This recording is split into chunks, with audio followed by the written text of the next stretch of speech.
नमस्कार, मानदेश प्राईममध्ये आपल्या सगळ्यांचं स्वागत आहे. मंडळी, सध्या पुणे वाघोली येथे महाराष्ट्र केसरीचं 68वं अधिवेशन सुरू आहे आणि या निमित्त आपण कव्हरेज करतोय. आता खरं तर रात्रीच्या 12 वाजलेत आणि आपल्यासोबत आहेत NIS कुस्ती कोच महालिंग खांडेकर.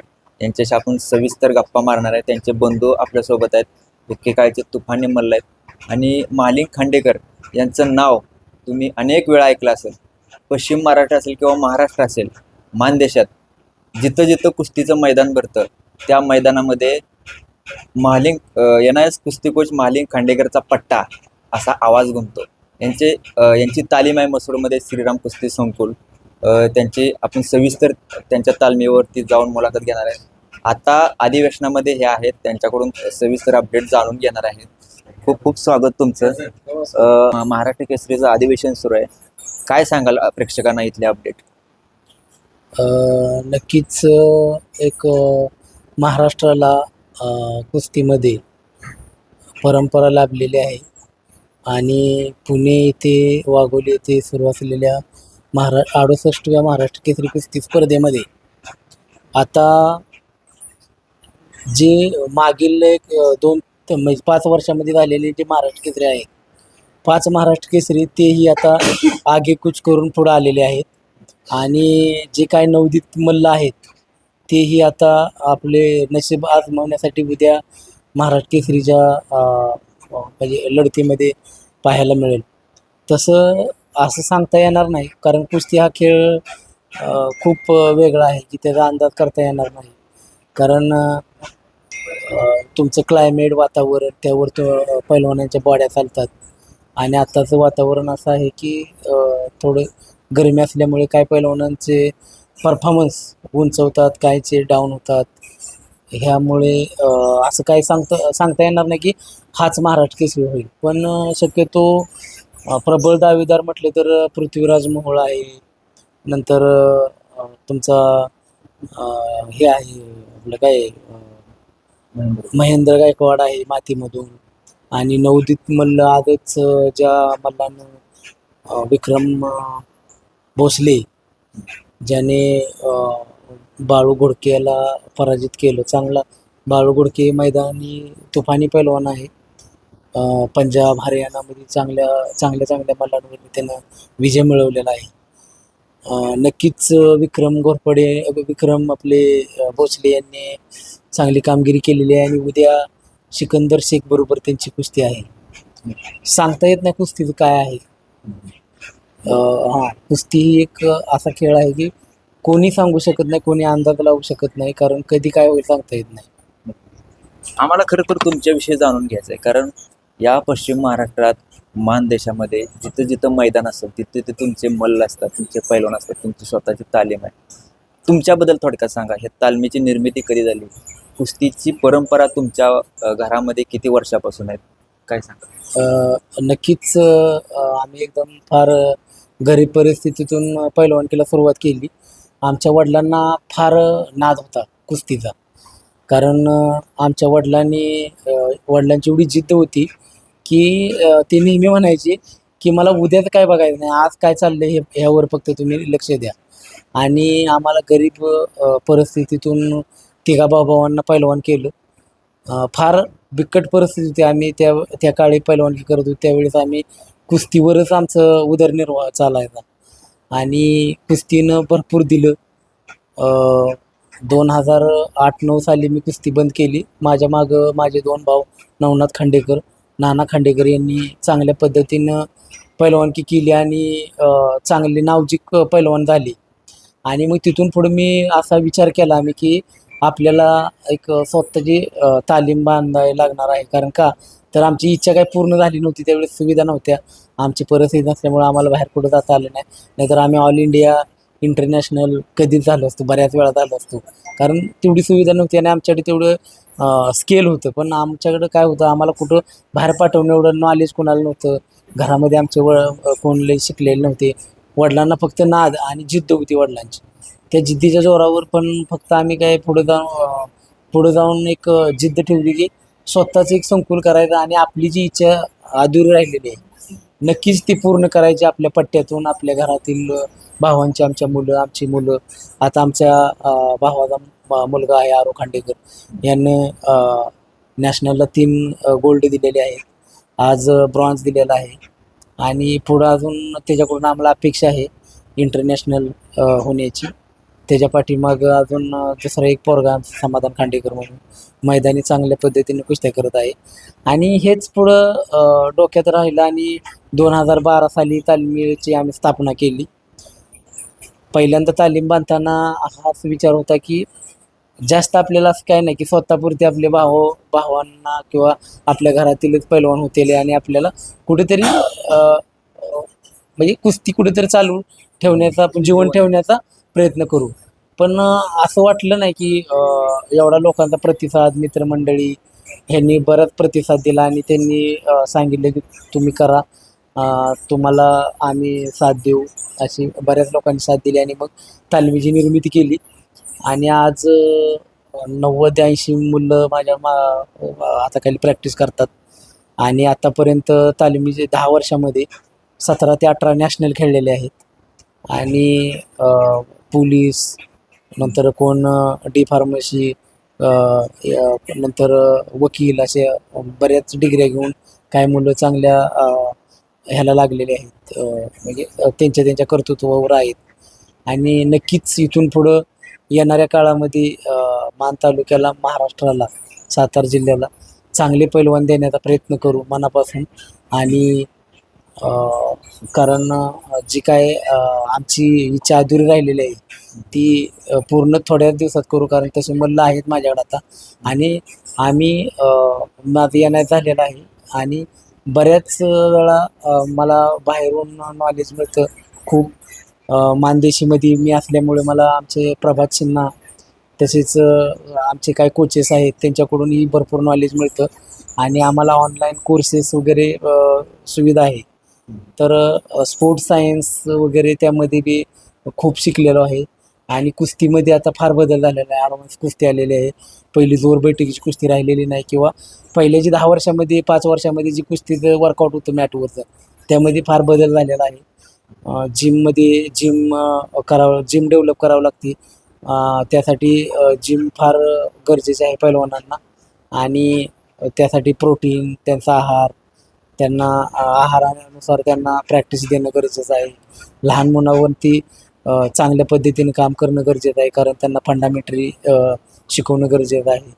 त्यांना मुवमेंट आल्या पाहिजे. त्यांच्याकडून आत्तापासून जर तयारी केली तर भविष्यात ऑलिम्पिक वगैरे घडण्यास काय म्हणजे कुठली गोष्ट कमी पडणार नाही. ओके. तुम्ही आता सांगितलं की गरीब परिस्थितीतून तुम्ही कुस्ती जिवंत ठेवली, कुस्ती जोपासली.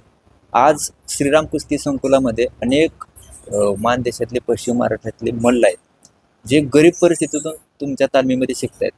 ह्या गरिबांना तुम्ही पैलवान घडवताय. खरं तर ही खूप मोठी आपल्या मानदेशासाठी अभिमानाची गोष्ट आहे की आता कसं आहे, पैलवानांना लांब जाऊन तिथं प्रॅक्टिस करणं किंवा हे सगळा खर्च परवडत नाही. तुम्ही कमीत कमी त्यांच्याकडून फी घेता आणि त्यांना कुस्ती शिकवता. अनेक तुमचे मल्ल मोठमोठे झाले, तुम्ही आता सांगितलं. कसं वाटतं एकंदरीत ह्या गरिबांना तुम्ही घडवताय, गरिबांची पोरं मोठी करताय? नक्कीच जी परिस्थिती मी अनुभवलेली आहे आम्ही भावानी, की कुस्तीला फार खर्च लागतो. आणि तुम्हाला जर कुस्ती पैलवान एखादा सांभाळायचा असेल तर त्या पैलवानाला किती खर्च असतो आणि त्यांना पैसे देण्याची किती तरतूद करावी लागते, ती आम्ही लय जवळून बघितलेली आहे. त्यामुळं आर्थिकदृष्ट्या की काय गरीब आपल्या भागातली किंवा आपल्या जिल्ह्यातली, पश्चिम महाराष्ट्रातली काही मुलं आहेत. माझ्याकडे बीडची, नांदेडची, पाक तुमचे नागपूरची मुलं येतात. पण मी ह्या मुलांना एवढंच सांगतो की तुम्ही दिल्ली, हरियाणाला जी तुम्हाला जायला लागत होतं ती तुम्हाला इथं आम्ही सुविधा केलेली आहे. दिल्ली, हरियाणामध्ये जे प्रॅक्टिस देतात, ते ज्या सुविधा आहेत त्या आम्ही मसवड मान तालुक्यामध्ये करून ठेवलेल्या आहेत. त्याचा तुम्ही पुरेपूर फायदा घ्या. नक्कीच मान तालुक्यामध्ये खर्च कमी येतो, कारण मानदेश हा असा आहे की तिथं सर्व ओरिजिनल मिळतं. तिथं ओरिजिनल तूप मिळतं, ओरिजिनल मटण मिळतं, तुमची फळभाज्या, नंतर ताजे भाज्या रोजच्या रोज मिळतात. अंडी बुधवारचे तुम्हाला जे पाहिजे ते त्या मानमध्ये मसवडमध्ये स्वस्त मिळतं. कारण मी बाहेर जातो, आम्ही बघतो सातारा, सांगली किंवा बाहेर आम्ही जातो स्पर्धेला, त्यावेळेस फार सफरचंद समजा 300 रुपये किलो असले तर मसवडमध्ये 150-200 रुपये किलो असतं. बाहेर तूप 700-800 रुपये किलो आहे, मसवडमध्ये 400 रुपये किलो आहे. हा फरक आहे. कारण काय ज्या भागामध्ये पिकतं तिथंच ते टिकतं असं म्हटलं जातं आणि त्या पद्धतीनं ते तिथं मिळतं मुलांना. आणि माझ्याकडे आहे ती मुलं फार गरीब घरची मुलं आहेत. मग त्यांना आम्ही सांगतो की बाबा गरिबीतून तुम्हाला काय खायला लागतं. बाबा ज्याला बदाम मिळत नाही त्यांनी मग बाबा शेंगदाणं खावा. शेंगदाण्यात बी तेवढंच प्रोटीन आहे, बदामामध्ये मध्ये बी तेवढंच प्रोटीन आहे. नंतर आम्ही त्यांना गव्हाची चक्की मारायला लावतो. गहू भिजत घालून सकाळची चक्की मारली तरी तेवढं त्याचं प्रोटीन मिळतं.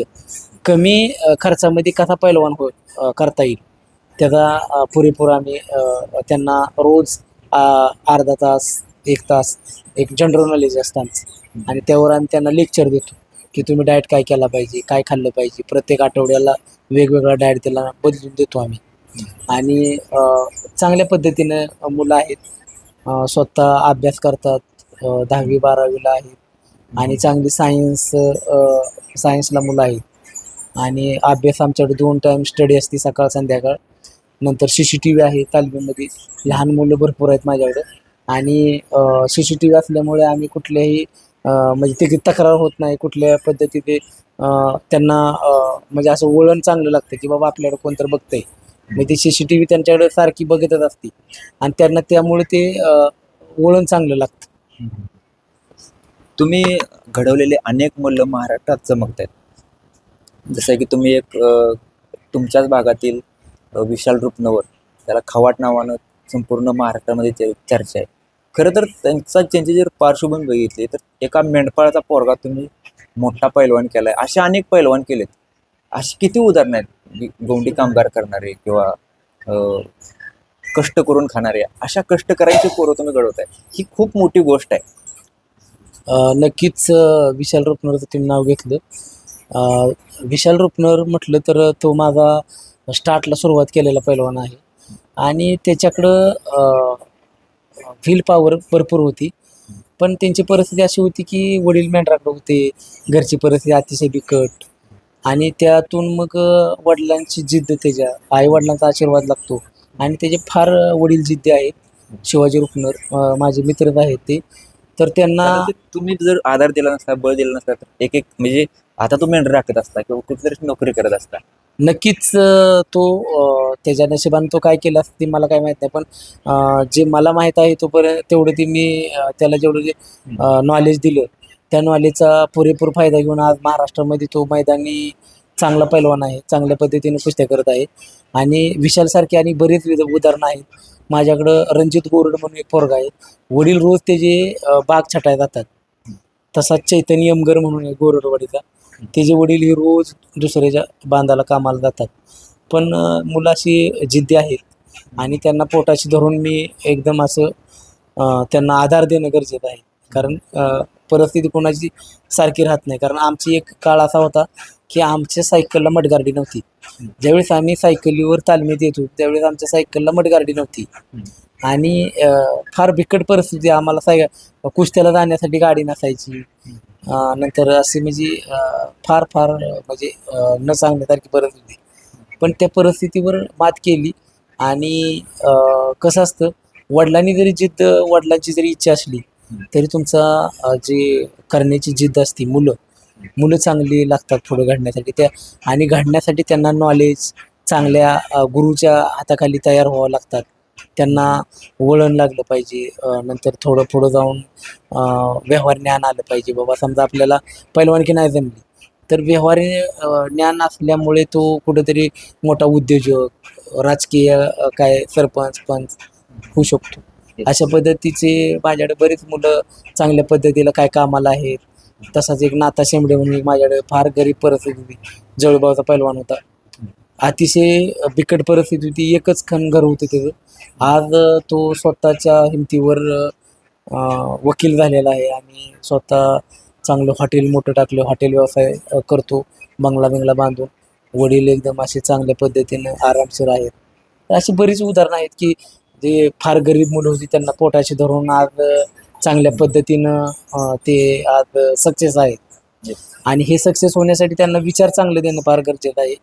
आणि तुमचे विचार नसतील चांगले तर मग तो पुढं भविष्यामध्ये ते माणूस घडू शकत नाही. पैलवान काय भरपूर आहेत, तालमी आहेत महाराष्ट्रामध्ये घडतात, पण तुमची त्यांना देण्याची तुमच्याकडे नॉलेज महत्त्वाचं आहे. विचार देणं गरजेचं आहे. कारण काय पैलवानी क्षेत्र असं आहे की आत्ताच्या जमान्यामध्ये पैलवान सांभाळायचा किंवा पैलवान व्यवस्थित ठेवणं फार म्हणजे एक अशी कसरत आहे की तो पैलवान व्यवस्थित राहणं लय गरजेचं आहे. कारण काय झालेलं आहे, संगत नंतर तुमचे बाहेरची येणारी काय जे उंडगी मुलं असतात त्यांच्या नादाला लागून व्यसनाच्या आहारी जाणं किंवा असं वेड्यासारखं फिरणं, भांडणं, मारामाऱ्या करणं ही फार वाईट ती गोष्ट आहे. त्यापासून कशी बचतील, त्यापासून चांगला एक माणूस कसा घडेल हे विचार ठेवून आम्ही भाऊभाऊ रोज आमच्या मुलांना सकाळ संध्याकाळ त्यांना एक लेक्चर म्हणून एक 10-15-20 मिनटं आम्ही त्यांना लेक्चर देतो. आणि त्यांना प्रत्येकाला स्वतःची डायरी करायला सांगितलेली आहे. डायरीमध्ये रोज तुमचा दिनक्रम लिहून ठेवायचा. रोजच्या तारखेवर तुम्ही आज काय केलं, आज तुम्हाला काय शिकवलं, आज आम्ही तुम्हाला काय बोललो, आज तुम्ही काय काय केलं ते रोज डायरीमध्ये नोट करून ठेवायचं. अशा माझ्या सर्व प्रत्येक मुलांच्या डायरी आहेत. त्यांना रोज नवीन टेक्निक शिकवलं, टेक्निकचं नाव, तुम्हाला समजा जनरल नॉलेजमध्ये तुम्हाला काय एखादा प्रश्न विचारला त्या प्रश्नाचं उत्तर, काय उत्तर लिहिलं, काय दिलं उत्तर, ते सर्व नोंद आहे. आणि डायऱ्या व्यवस्थित ठेवतात आणि रोज वाचन करतात मुलं. अशा पद्धतीचं आम्ही त्यांना डेव्हलप करतोय. तुम्ही नेहमी म्हणताय की प्रत्येक घरात पैलवान घडला पाहिजे, प्रत्येक घरात पैलवान झाला पाहिजे, जन्माला पाहिजे. तुमचं स्वप्न काय आहे, म्हणजे काय करायचं प्रत्येक घरामध्ये कुस्ती पोहोचवण्यासाठी तुम्ही काय करताय, काय आहे तुमचं स्वप्न? नक्कीच मला असं वाटतं की एकच क्षेत्र राहिलेलं आहे असं आता की त्या क्षेत्रामधून ही जी आताची जी पिढी आहे, आताची जी मुलं आहेत मी बघतोय फार जवळून फार वाईट मार्गाला लागलेले आहेत. मोबाईल व्यसनेधीन गेलेले आहेत आणि त्यामुळं ह्या गुन्हेगारी क्षेत्रामध्ये वळतात. तर कुस्ती हा एक असा खेळ आहे की त्यामध्ये त्यांना तिथं सर्व शिकवलं जातं.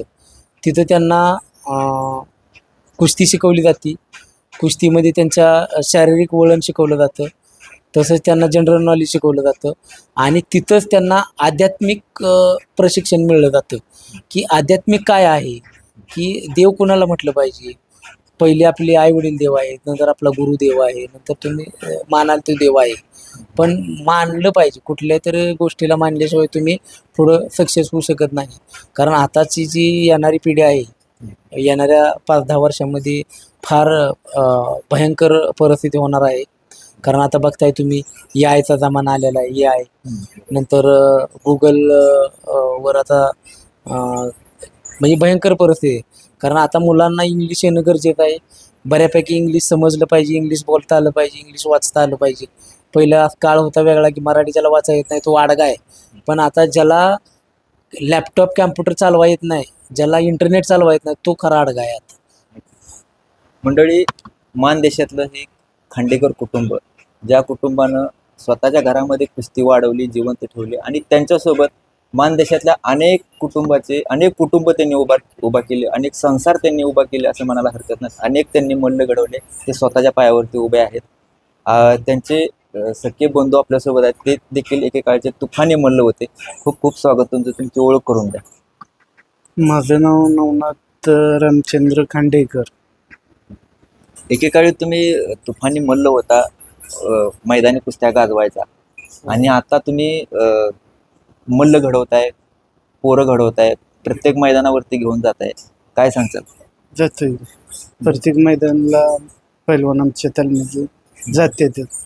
पूर्ण मला वाटतं एक 2-4 जिल्ह्यामध्ये तरी प्रत्येक मैदानाला आमचं तालीम असते. तुमच्याबद्दल काय सांगाल? तुमचा काळ कधी होता कुस्तीचा? आमचा काळ होता की 2008 ते 2015 एवढ्या कालावधीमध्ये आम्ही होतो तालीम. आता तुम्ही एक कुस्ती संकुल चालवताय, सध्याची परिस्थिती कशी आहे आणि काय काय अडचणी येतात तुम्हाला? काय आमच्या वेळेची कुस्ती अतिशय चांगली होती. हं. आणि खरी कुस्ती मेहनतीची कुस्ती, मेहनत करणाराच पैलवान. आता काय आता एक डोपिंगचा एक प्रकार आलाय जो प्रत्येक ठिकाणी बोलला जातो. याबद्दल काय सांगाल? तुमचं काय मत आहे? काय डोपिंग केलं नाही पाहिजे पैलवानाने. अतिशय बाधिकार आहे. कारण का पुढलं भविष्य बघितलं पाहिजे. आता चालूचं बघितलं नाही पाहिजे. चालू काय 2 वर्ष 3 वर्ष खेळल, नंतरचं काय. तसं आम्ही 2007-8 पासून खेळतोय, ते अजून बिन आम्ही कुस्ती करतोय. अजून कुस्ती मेहनत करायची म्हणलं तर करतोय, लढत करायची म्हणलं तरी करतोय. कारण का आम्हाला कायच म्हणजे येत नाही. तसं आत्ताचं पैलवान कसं 2 वर्ष पैलवान खेळला की 3ऱ्या वर्षी पैलवान दिसत नाही, अशी स्थिती आहे आता. मला तुम्हाला आवर्जून विचारायचं आहे की तुमचे वडील पैलवान होते, त्यांचा वारसा तुम्ही जपला आणि आज तुम्ही त्यांच्या पश्चामध्ये तुम्ही तिघं भाऊसुद्धा कुस्ती जपताय आणि तुमची पिढीसुद्धा आता कुस्तीमध्ये आहे. आज महाराष्ट्र केसरीचं मैदान आहे 68वर. यासाठी तुम्ही संपूर्ण कुटुंब आला इथं. नक्कीच आमचं कसं असतं, कुस्तीला वारसा लागतो. नक्कीच आमचे वडील, आमचे आजोबा पणजोबा कुस्ती खेळलेत. कारण ह्या धर्तीवर पहिली कुस्तीच खेळवलेली मानवाला. त्यामुळं कुस्ती ही माणसाच्या म्हणजे त्यांच्या मसल मेमरीमध्ये बसलेली आहे. कारण मानवाला ज्यावेळेस आधी मानव ह्या धर्तीवर आला, स्वतःचं अन्न मिळवण्यासाठी त्याला कुस्तीच खेळावी लागली आणि कुस्ती खेळूनच त्यांना अन्न मिळवलं. त्यामुळं कुस्ती हे सर्वच खेळलेले आहेत. आमचे आजोबा पणजोबा वडील कुस्ती खेळलेले आहेत. पण तो काळ वेगळा होता. पहिला काळ ते आम्हाला सांगायचे, आम्हाला खोबऱ्याच्या वाट्या द्यायच्या, कुठं काय मस द्यायची, कुठं हांड्या द्यायच्या, असं म्हणजे ते काळ वेगळा होता. पण जशी 2010-12 पासून कुस्तीमध्ये बदल होत गेले आणि आता 2025 पासून पूर्णच कुस्ती चेंज झालेली आहे. मोबाईल जसा आपण अपडेट करतो, अशी रोज महिन्याला 2 महिन्याला कुस्तीमधले बदल होतात. त्यांच्या व्यायामामधला बदल होतो. स्पोर्ट्स सायन्स आल्यामुळे भरपूर जे असं खायला लागत होती, सरळ डायरेक्ट असं खाण्याची पद्धत आलेली आहे. त्यामुळं नक्कीच कुस्तीमध्ये फार बदल झालेला आहे. आणि वडिलांचा वारसा आणि आई वडिलांचे फार कष्ट होते. तसेच आमचे बंधू होते 2 मोठे. आमचे बंधू मोठे होते, ते एक्सपायर झाले कोरोना काळामध्ये. त्यांची बी फार आम्हाला साथ लाभली. कारण गरीब परिस्थितीमध्ये ज्यावेळेस 3 पैलवान एका घरात बनवायचं, ते तोंडाचं काम नव्हतं. कारण आता एक सामान्य पोरगा सांभाळायचा म्हटलं तर आता मला एक पोरगा आहे, पण तो मला असं आता कधी कधी वाटतं की अरे आपण एक मुलगा आपला आहे, त्याला आपण एवढं म्हणजे काय गोष्टींना विचार करतोय. तर आपण आमच्या वडिलांना आम्ही 5 भाऊ होतो. 5 भावामध्ये आम्हाला 3 भाऊ आम्ही पैलवान होतो. मग तिघाला काय खर्च किती लागत असेल, त्यांचे काय विचार असतील किंवा त्यांची जी मेंटॅलिटी होती ती नाही आपण म्हणजे आपल्याला ते नाही मॅच होणार. कारण त्यांचा ती काळ वेगळा होता. त्या लोकांचं जी मन होतं ते वेगळं होतं. कारण मनानं मोठी लोक होती. आताचा काळ बदललेला आहे, फार चेंजेस झालेले आहेत. मंडळी, आपण यांच्याशी बोललो, याच्यामधून एक जाणवलं, कुस्ती म्हणजे यांचं संपूर्ण आयुष्य आहे. आज क्वचितच अशी उदाहरणं भेटतात की ज्यांच्या घरामध्ये कुस्ती आहे, त्यांचा फक्त एकच सदस्य कुस्ती खेळतो, बाकी सगळे सदस्य आता तरी घरी झोपलेले असतील. परंतु आता कुस्तीचं अधिवेशन चालू आहे, त्यांचे तालमीतले पैलवान इथं घेऊन आलेत, परंतु सगळं त्यांचं कुटुंब या ठिकाणी आहे. अनेकांच्या तालमी आहेत, परंतु तालमीतला त्यांचा एकच वस्ताद या ठिकाणी येतो, परंतु हे सगळं कुटुंब या कुस्तीसाठी या ठिकाणी आले. यांचं जीवन म्हणजे फक्त आणि फक्त कुस्ती आहे. आणि या मानदेशातल्या सगळ्या घरामध्ये कुस्ती पोचली पाहिजे. सगळ्या घरातले पैलवान, प्रत्येक घरात पैलवान घडले पाहिजेत, हे यांचं स्वप्न आहे आणि या स्वप्नाचा ते पाठलाग करतायत. भेटूया पुढच्या व्हिडिओमध्ये. बोला. नक्कीच तुम्ही म्हणला की तुम्ही समजे घरभरा आलात. आमच्या घरामध्ये वातावरणच असं आहे. आमच्या घरात सर्व आमची जी मुलं आहेत ते कुस्तीच खेळतात. घरी जरी असली तरी ती दंडच मारतात. घरी गेलं दंड मारतात. आमच्या घरात अजून वातावरणही अजून आम्ही अजून स्वतः आम्हाला तुपातलं जेवण असतं घरात. आम्हाला कुठलीही गोष्ट खुराकाची कमी नाही अजून घरामध्ये. आमच्या काय मिसेस आमच्या बायका वगैरे आहेत त्यांना माहीत आहे की ही पैलवान आहे, त्यांना जेवण कसं लागतं. आमच्या वडील होते त्यावेळेस त्यांना सांगितलेलं आहे की ही माझी मुलं आहेत आणि मी फार गरिबीतून यांना जे म्हणजे घातलेलं आहे ते काय कमी पडता कामा नाही. त्यामुळं आता आमच्या बायका सुद्धा शिकलेल्या आहेत. माझी स्वतः मिसेस BPEd MPEd आहे. नंतर आमच्या भावांचे बी काय ग्रॅज्युएशन 10वी 12वी झालेले आहे. तर घरचं वातावरण एकंदरीत म्हटलं तर समजा क्रीडामयच आहे आणि ते आमच्या म्हणजे रक्तातच आहे. आम्हाला एक एक एक एक दिवस आम्ही उपाशी राहू, पण एक दिवस कुस्तीपासून आम्ही नाही राहू शकत लांब. कारण आता समजा आम्ही भाऊ सर्व सोडून इथं आलोय. आज एवढी मोठी तालीम तिथं सोडून आलोय. 70-80 मुलं आहेत. पण तसं बी असं मोकळं येणार नाही. कारण काय आहे, जबाबदारी ही एक मोठं काम आहे आणि ती जबाबदारीवर आज 80-90 मुलं आमच्या जबाबदारीवर आहेत. तिथे एक आमचा पुतण्या आहे समाधान खांडेकर म्हणून. तो तिथलं बघतो आता 2 दिवस.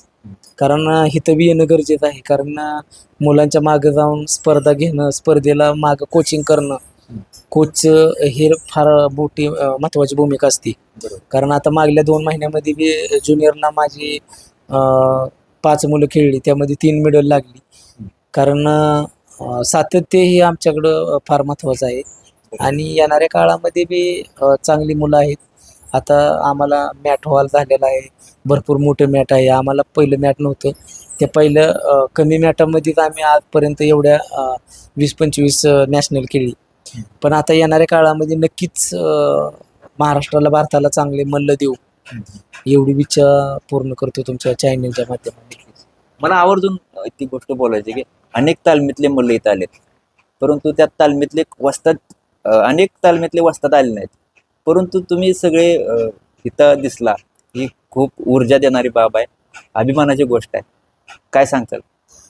नक्कीच काय असतं, ज्यावेळेस आपला खेळाडू स्पर्धेमध्ये उतरतो त्यावेळेस त्याला ज्यावेळेस आपला कोच असतो आपल्याबरोबर त्यावेळेस त्याला आत्मविश्वास वाढतो.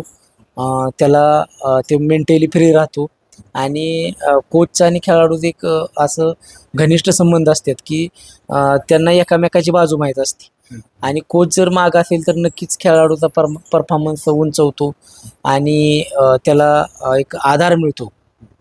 त्यामुळं आम्हाला त्यांच्या मागे जाणं फार गरजेचं असतं. मंडळी, पण या विषयावर अजूनही बोलणार आहे त्यांच्याशी. त्यांच्या श्रीराम कुस्ती संकुलाला भेट देणार आहे, तिथली परिस्थिती ही सगळी दाखवणार आहे. भेटूया पुढच्या व्हिडिओमध्ये. धन्यवाद. आवाज माणदेशाचा, माणदेशातील प्रत्येकाचा. माणदेश प्राईम सबस्क्राईब करा आणि अपडेट रहा. नवीन व्हिडिओच्या नोटिफिकेशनसाठी बेल आयकॉनचं बटन दाबा. धन्यवाद.